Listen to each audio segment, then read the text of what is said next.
Buenos días, queridos hermanos, y espero que hayáis tenido un buen descanso. Empezamos semana, empezamos mes y también una nueva sección más de Desayunando con la Palabra.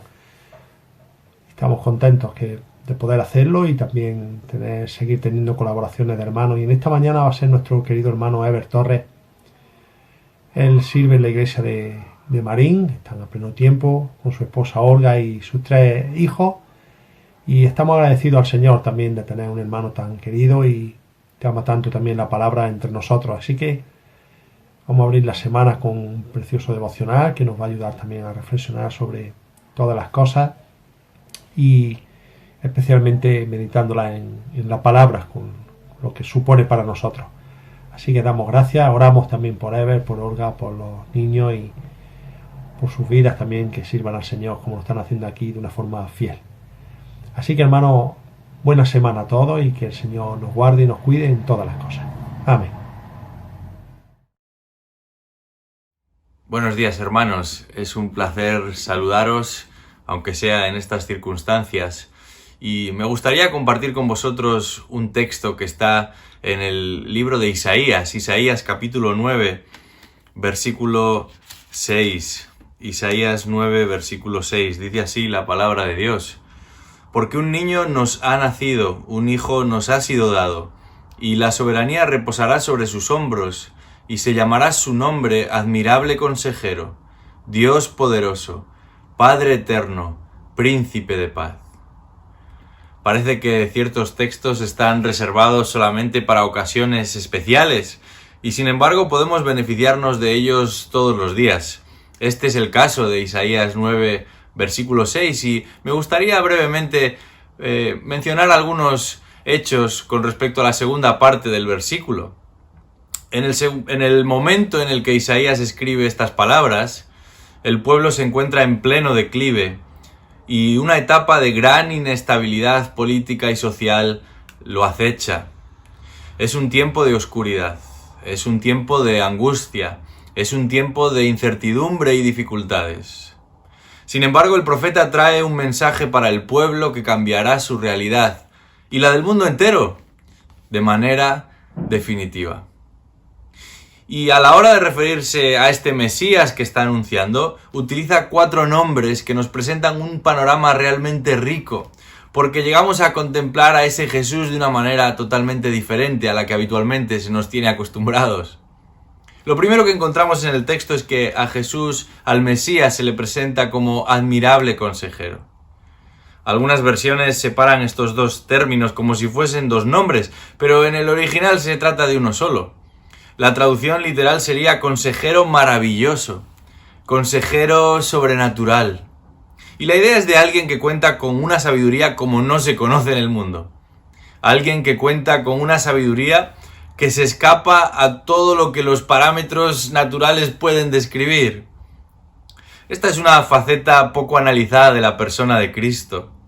Y es que el Nuevo Testamento confirma la predicción de Isaías y presenta a Jesucristo como la sabiduría de Dios.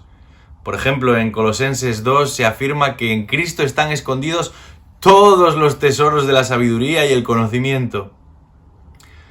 Claro, se trata de una idea de sabiduría distinta a la que normalmente nos viene a la mente.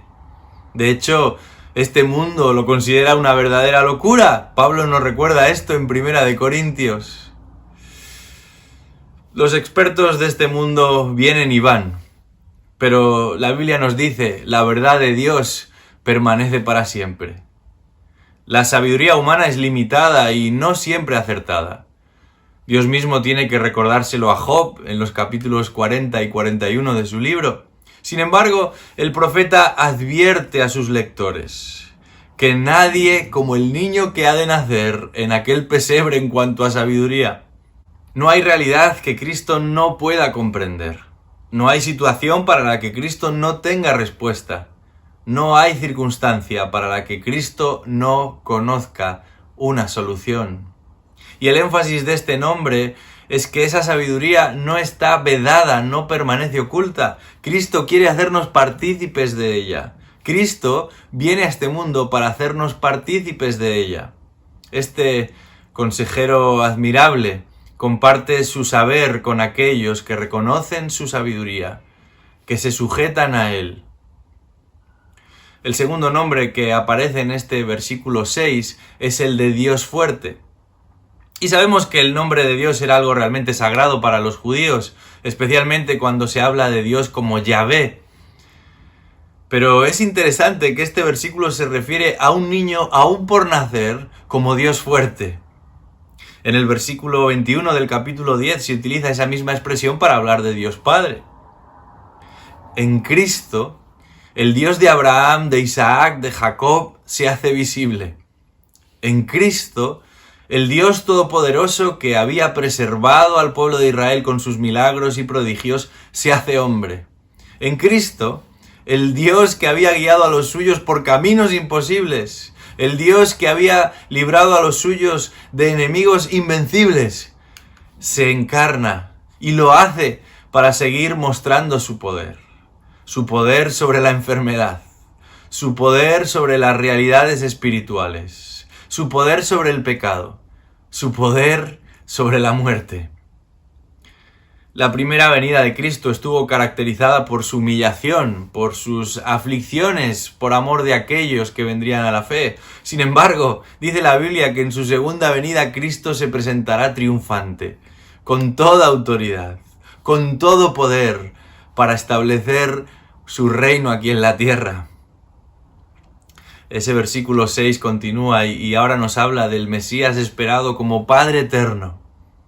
El texto se refiere al Hijo de Dios como Padre. Y esto parece un poco extraño. En el Nuevo Testamento es muy frecuente el que el texto se refiera a Dios como Padre. De hecho, Jesús mismo enseña a orar a sus discípulos llamando a Dios Padre. Pero sabemos que la distancia para con Dios era mayor en el Antiguo Testamento. Entonces, ¿qué quiere decir el profeta llamando así a este niño?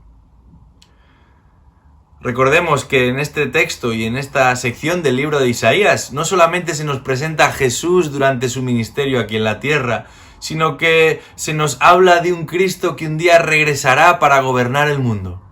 Y la idea de Padre tiene que ver con el interés, con el cuidado por los suyos, con la protección, con la lealtad. En contraste con aquellos que nos dirigen y gobiernan, ese niño que había de nacer estaba tan comprometido con los suyos que si una de sus ovejas se perdía, dispuesto estaría a dejar las otras 99 para salir a su encuentro. Tan comprometido con los suyos que estuvo dispuesto a despojarse de toda su gloria, que estuvo dispuesto a hacerse hombre y morir en la cruz por aquellos que se arrepienten de sus pecados. Además, este versículo 6 de Isaías matiza que su posición y su devoción por nosotros no varía ni decrece. Isaías dice Padre eterno, literalmente Padre para siempre. Su compromiso con su pueblo no depende de las circunstancias, no responde a unos objetivos personales o temporales. Es permanente, es constante, es perdurable. Finalmente, ya en ese versículo 6 encontramos un cuarto nombre. Y es que a ese bebé que está por nacer se le reconoce como el príncipe de paz. Y esto podría traducirse también como el representante o el comandante de paz. Normalmente, los dirigentes de los ejércitos se dedican justamente a lo contrario. Pero aquí el Mesías es descrito como el principal, como aquel que lleva el emblema, que lleva la bandera de la paz. En Efesios 2, Pablo también dice que Cristo mismo es nuestra paz. Y uno podría pensar, bueno, eso está muy bien para aquellos judíos en medio de guerras, problemas. Quizás piensas que tú no tienes ningún enemigo declarado, que no participas de ninguna batalla. Y sin embargo, constantemente la Biblia presenta al hombre como una persona necesitada de paz. Paz para con Dios, paz para con su prójimo, paz para consigo mismo. Y no existe ningún método. No existe ninguna terapia, no existe ninguna obra que nosotros podamos llevar a cabo para obtener esa paz que toda persona necesita. Es por eso que este nombre dado aquí a Jesús es tan importante para nosotros hoy. Este mismo profeta Isaías llegó a escribir en el capítulo 53: Él fue herido por nuestras transgresiones, molido por nuestras iniquidades. El castigo por nuestra paz cayó sobre Él, y por sus heridas hemos sido sanados. En Romanos 5, Pablo describe qué clase de obra produce ese príncipe de paz en aquellos que se rinden ante Él, y dice: justificados pues por la fe, tenemos paz para con Dios por medio de nuestro Señor Jesucristo. Qué texto tan maravilloso el de Isaías 9:6. No necesitamos Navidad para acercarnos a Jesucristo tal y como la Biblia nos lo presenta.